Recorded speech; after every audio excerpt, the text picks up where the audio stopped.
दोस्तों विकिंग्स और game of thrones के बाद अगर किसी सीरीज ने सबसे ज़्यादा ध्यान खींचा है तो वो है हाउस ऑफ द ड्रैगन। क्या स्टोरी चली है भाई इसकी। मैंने विकिंग्स भी देखी है, गेम ऑफ थ्रोन्स को 2 बार देख चुका हूँ और अब मैं उसी लेवल की कोई और सीरीज चाहता था जो मुझे हाउस ऑफ द ड्रैगन देखने के बाद फील आया कि हाँ भाई ये उसी लेवल की है जिसको आप बिना स्किप किए देख सकते हो। हेलो दोस्तों, मैं हूँ आपका आदि। तो भाई हाउस ऑफ द ड्रैगन का 3rd सीजन लाइव हो चुका है जिसके अब तक 3 एपिसोड देखने मिल गए हैं। और क्या स्टोरी चली है यार। पहले तो भाई रेनेरा को आयरन थॉर्न की गद्दी नहीं मिली, उसको बैठने नहीं दिया गया। उसके बाद उसका बेटा मारा गया जिसको वो राजा बनाना चाहती थी और अब 2nd सीजन में उसका दूसरा बेटा भी मारा गया है। यानी अब उसके पास एक ही पॉसिबिलिटी बची है कि वो ड्रैगन फायर से सभी को खत्म कर दे। लेकिन यहाँ डीमन ने भी एक खतरनाक चाल चली है भाई, जिससे वो अपनी रानी यानी रेनेरा के लिए सैनिक तैयार कर चुका है। अगर आपको लगता है कि किंग्स लैंडिंग पर कब्जा करने के बाद रानी रेनेरा की जिंदगी आसान हो जाएगी तो भाई आप बिल्कुल गलत थे।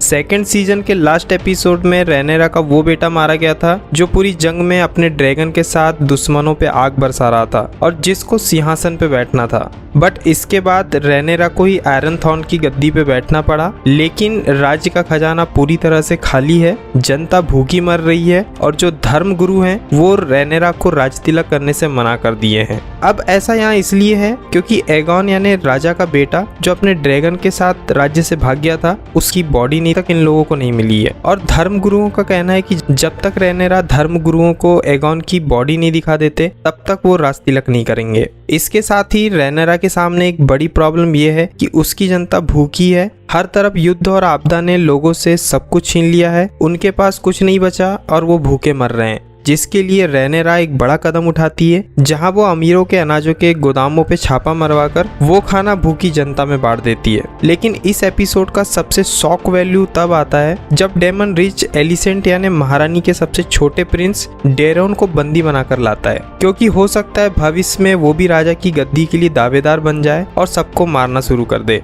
बट यहाँ पे भी भाई इन लोगों के साथ धोखा होता है, क्योंकि जब रानी एलिसेंट अपने बेटे से मिलने आती है तो वो पूरी तरह से शॉक हो जाती है, क्योंकि जिसको सब लोग प्रिंस डेरोन समझ रहे थे वो तो भाई असल में कोई और है। हाईटावर्स ने रेनेरा की टीम यानी डेमन को बेवकूफ बनाया, असली प्रिंस की जगह नकली प्रिंस पकड़ा दिया और असली डेरोन अपने ड्रैगन टेरेसियन के साथ डम्बल्टन शहर में कब्जा कर चुका है। यानी रेनेरा की जीत अब एक बहुत बड़े खतरे में बदल चुकी है। अपने राज्य में वापस आ चुकी रेनेरा इस वक्त अकेलेपन और परेशानी से जूझ रही है और वो सभी के साथ न्याय करना चाहती है, लेकिन पॉलिटिक्स उसे ऐसा करने नहीं दे रही। वो हर तरफ से घिर चुकी है। डेमन हमेशा की तरह पहले एक्शन बाद में सोच वाले मोड में है। वो अपनी ताकत के घमंड में इतना अंधा था कि वो एक नकली प्रिंस को पकड़ ले आया और अपनी इस गलती की वजह से वो अंदर ही अंदर गुस्से से लाल हो चुका है। कॉर्लियस का नजरिया इस एपिसोड में सबसे ज्यादा कड़वा है। वो अपने नाजायज बेटों एडम और एलियन को अपना नाम देना चाहता है, लेकिन जब रेनेरा मना करती है तो कॉर्लियस को समझ आता है कि रेनेरा सिर्फ अपने स्वार्थ के लिए नियम बदलती है, दूसरों के लिए नहीं। एलिसेंट इस समय अंदर से टूटी हुई है। उसे पता चल चुका है कि उसके बेटों की जान खतरे में है और जो गेम उसने शुरू किया था वो अब उसके हाथ से निकल चुका है।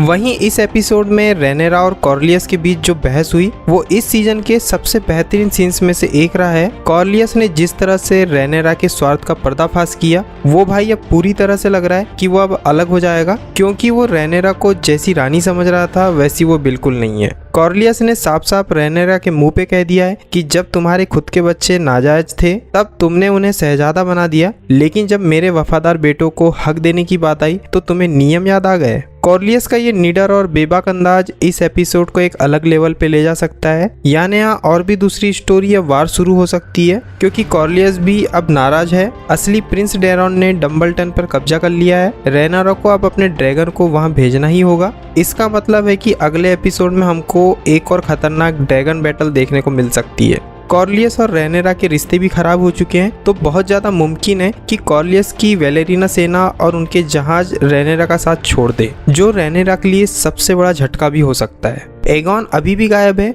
ग्रीन टीम अंदर ही अंदर एगॉन को ठीक करके उसे वापस लाने की तैयारी कर रही है और जैसे ही एगॉन वापस आएगा तो रेनेरा की गद्दी फिर से खतरे में पड़ जाएगी। और क्योंकि डेमन से भी यहाँ गलती हुई है तो हो सकता है कि रेनेरा इन सब के लिए उसी को जिम्मेदार ठहराए। यहाँ पे कुल मिलाकर थर्ड एपिसोड फिर से वार वाली सिचुएशन ला रहा है और रैनीरा जीत कर भी हार रही है और यही इस सीजन की असली पहचान है, क्योंकि जब लगता है सब कुछ ठीक है वहीं से कुछ अलग और नया जन्म लेता है जो पूरी स्टोरी को बदल देता है। आपको क्या लगता है, क्या रैनीरा अपनी गद्दी वापस बचा पाएगी और क्या कॉर्लियस का अगला कदम हमको पता चल पाएगा? मुझे कमेंट करके जरूर बताना। वीडियो पसंद आई हो तो इसे लाइक करना और चैनल पे नए हो तो इसको सब्सक्राइब करना मत भूलना। मैं मिलता हूँ आपसे अगली वीडियो में, तब तक के लिए जय हिंद।